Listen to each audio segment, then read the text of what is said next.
Alright, so we're going to talk about how breathing and respiration mechanics can also affect the lower back and the hips. It's pretty easy to see how breathing with movement of the rib cage can have a profound effect on the upper back and the neck. But we got to go over a little bit of anatomy to give some context to how breathing can affect the lower back. Okay? So I'm going to go over an image and I'm just going to talk over it. So what happens in the lower back is, in order for the diaphragm to drop down, as we talked about earlier, we need the rib cage to be able to come down so that the diaphragm can make a straight angle down towards the floor. On the same token though, if our diaphragm's pushing our guts down, we need our pelvis to be able to catch those goods, okay? So as the diaphragm drops, we need our pelvis to be able to accept it. So let's say we're doing a great job with being able to get that exhale, getting that diaphragm to be able to be more parallel to the ground. But if we have a pelvis that's really rocked forward, okay, which is a really, really common thing that we see, regardless of how people are built, there's different reasons why they might be in that anterior tilted position, but they'll be in that position. So hopefully you can see on the image here that as we go to take the breath in, if our pelvis is not parallel to that diaphragm most of the time, then the only way we can create more room for the abdomen to take more of that pressure from the diaphragm dropping is to have the guts go forward. And in order to make that happen, we have to create more of a compressive force in the low back muscles, okay? So even just standing there or sitting or anything, but if you're in this anterior tilted position all the time, that means the muscles are already on in the low back, and they have to squeeze even higher harder when you have to go take a breath in to create enough room to allow your abdomen to expand as the diaphragm drops when you inhale. But then the problem is if when you're in this position, now the muscles in the back of your hips can't turn on, and those are our giant muscles that we use for standing and walking. So if those are off, well, we can't really use them for keeping our balance, so therefore we end up using our low back muscles a lot just to stand there, to be able to do the dishes, to be able to talk to friends, and we're using those muscles instead of those muscles in the back of our hips and our legs to propel ourselves to walk, okay?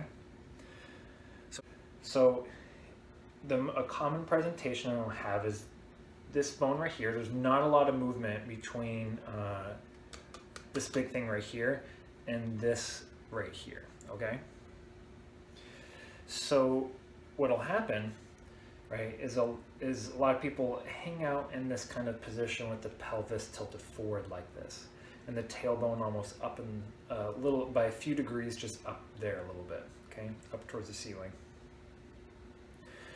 So if we hang out in that position, we've shut off all of our big back hip muscles and the hamstrings right here, okay?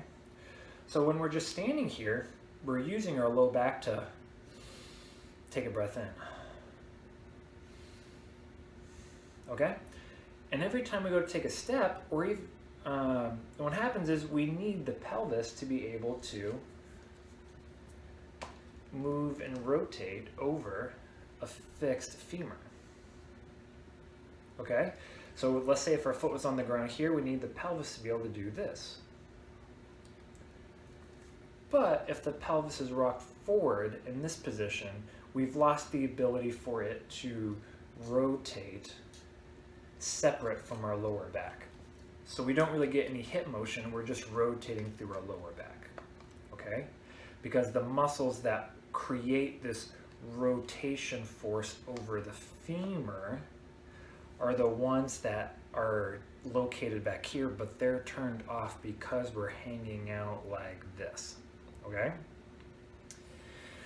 Now let's say we need to go pick something up, something heavy, and we need to have enough intra-abdominal pressure, enough pressure pushing against the front of the spine to pick something up. Okay, so we moved away from standing, okay, and now we're going to go to pick something up. So if we're still hanging out in this position here, we've turned off the muscles here, and all the pressure in our abdomen is going forward. So the problem with that is we need pressure to go against the front of our spine, okay? It needs to come this way when we go to pick something up heavy. If we can't do that and we're still in this position, then the thing that we're lifting with, instead of the big muscles in our hips and our legs, is instead going to be our lower back muscles. And often that's when people feel pain in the front of their knee because they're in a orientation that's creating more compression on their kneecap. So what we need to do is to learn how to first, when we're doing our breathing mechanic exercises, is to know how to be able to move this pelvis, to reorient it. It's not necessarily stuck, it's not out of alignment. We just need to be able to move it into a different position, to be able to catch our guts when we need to, when we got to lift something heavy, or we need to be able to rotate over our femurs so that we can walk rather than just twisting through our lower back. Okay. Hopefully that makes a little bit more sense.